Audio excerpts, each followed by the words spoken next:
We at Petrica would like to talk to you a little bit about the process of Lal, how the story came about, what the narrative means, but also a little bit about the technical details, how a lot of effort has gone into building each scene. We were approached by OnePlus and we were just given a theme. The theme was choose a color. I chose the color red because, well, it's complex and I like complex. And I also chose red because of its duality, because red represents passion and love and affection, and it also represents danger and anger and so many negative emotions as well. So it's this duality that really attracted me towards red. I really wanted the color to be the protagonist. So when we start the film, we start on a seed. It's a little red seed, and it's how that seed becomes a thread. It's where we all start. We start from a seed, an embryo becomes a thread. The yarn ball is a little playful journey that it sort of makes through the symmetry. It's a little poetic for me that birth and death are sort of shown together in the same frame. And then it finally becomes this red ball that's picked up by this little girl that represents,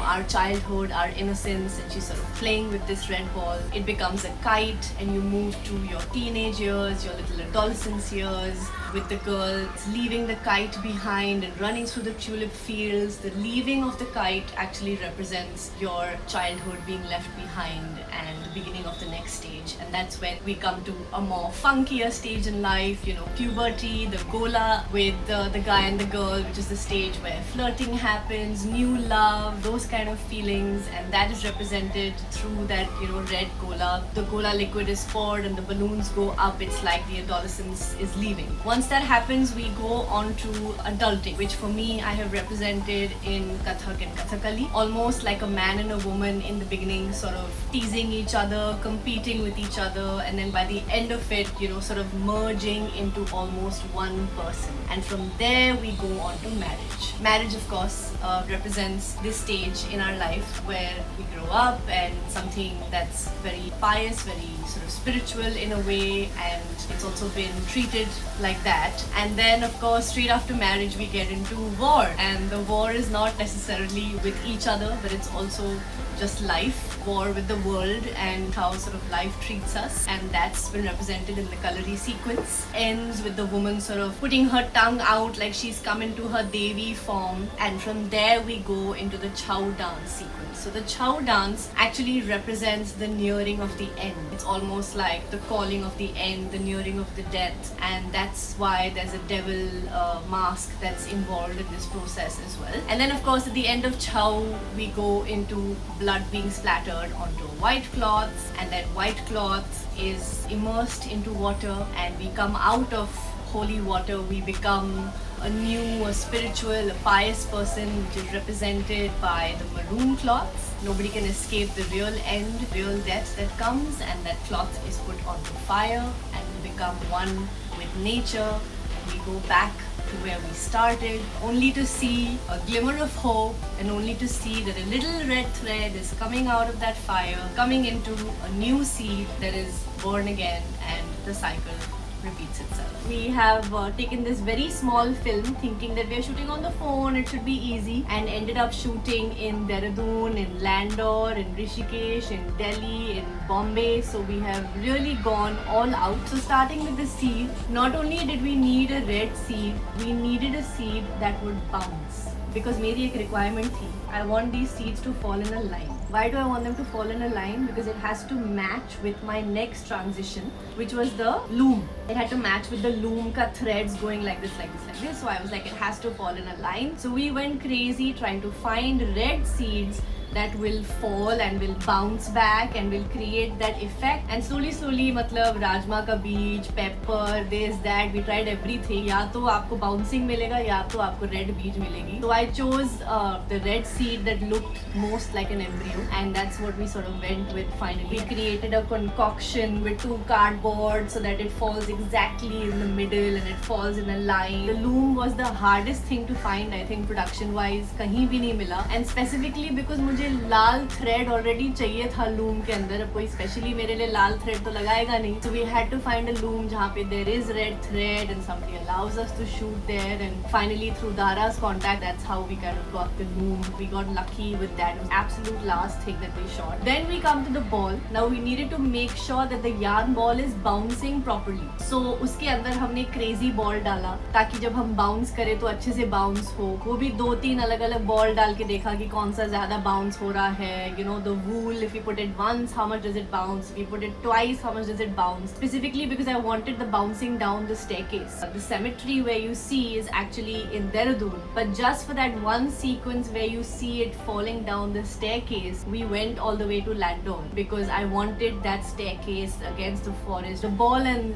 the kid sequence was, of course, I think the easiest sequence that we shot. And after that, the kite, the day we went to recce the kite, we got a beautiful sky. And the day that we went to shoot this kite, we didn't get a beautiful sky, and we were waiting for it to get better. And so many problems that come, but that's all part of filmmaking. It's all problem solving at the end of the day. The tulip sequence, I needed red flowers to be growing in a garden in abundance, and the only place that was available was in Delhi. There was a tulip festival going on, and luckily it was open to the public, but also unluckily there were so many people there. We also did the chow sequence in Delhi, which was the first thing that we ever shot in Lodhi Garden, starting at 4 in the morning. It was very freaky for that to be the first sequence to shoot because you're figuring out how to shoot on the phone and new together. It's the first day of shoot, so there's lots of teething issues that happen, but I think the music really took the chow sequence through.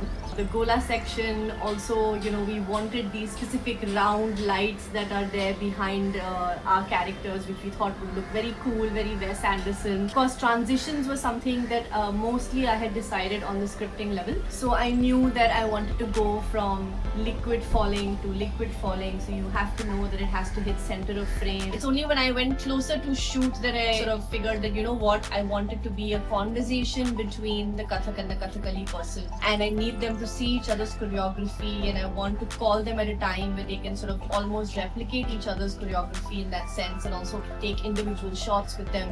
I knew that I wanted to go from the Kathak wala hand to the bride's hand. We went into the marriage sequence. We actually went to a recce in Dehradun, to a spot that you can see all of Dehradun under you. We saw this bare tree at one spot, and we said we want to go there. I wanted that tree to be decorated, so I assigned the job to my mother. In the wedding, we have this bride with us, with a heavy dress, and we needed to move around, and we have a mandap, and that was, I think, the most chaotic set that we sort of had, but we got everything that we wanted, and the bride and groom were very cooperative as well. So the cloth that had to be splattered, we had done different tests on what kind of liquid would hit the cloth and spread. When we went to the pyre and we were ready to shoot the pyre, there was very little logs of wood kept over there, and it was a very small pyre. It was not what we wanted. We needed more. I put everybody to work. They're collecting more logs of wood. I also needed wood that was already burnt and became like embers. I was very demanding, and my team was very patient with me. My DOP Karandara went inside the water to take shots, and it was freezing water. Even I couldn't go inside for too long, but he actually went there. He took the shots. The river was very fast, so we get a little more drama. When we took that maroon cloth and we put it in the fire, we dipped it in petrol, and we really got a really nice fire. If you see the shot, the whole frame is covered in fire. We almost got burnt, and my DOP sort of ran away after a point, but we still got the shot. My poor first AD Shreyash, his hair got a little burnt in the process. The thread coming out and the seed that you see is also in Rishikesh, but of course the seed with the light opening and coming on it has been shot in a studio where we have recreated that scene. I asked a friend to get stones from Rishikesh so that I can put it there in that shot and recreate it. My poor ADs had to go and collect sand. Luckily Bombay mein construction sab jagah ho rahi hai, so sand is lying everywhere, so we collected sand, we put it there and recreated that scene so that we could get the light opening shot. We have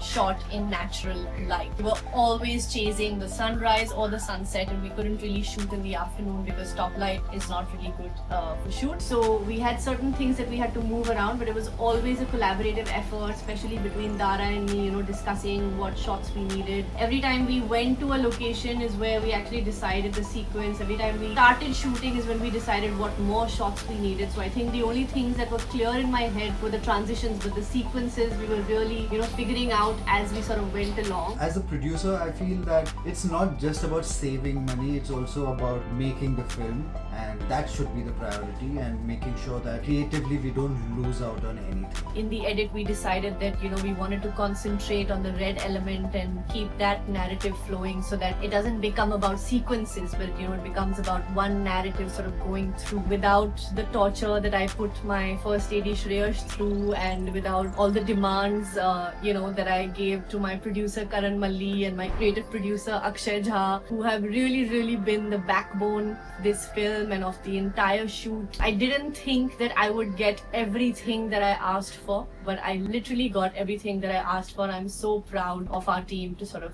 put this together, and so grateful. Please go watch Lal. It is our labor of love. It is only 3.5 minutes. अगर आपने already देखी है तो अब आप एक नए नजरिए से देख सकते हैं, and अगर आपने नहीं देखी है तो please जाके देखिए. It's streaming now on YouTube and Instagram.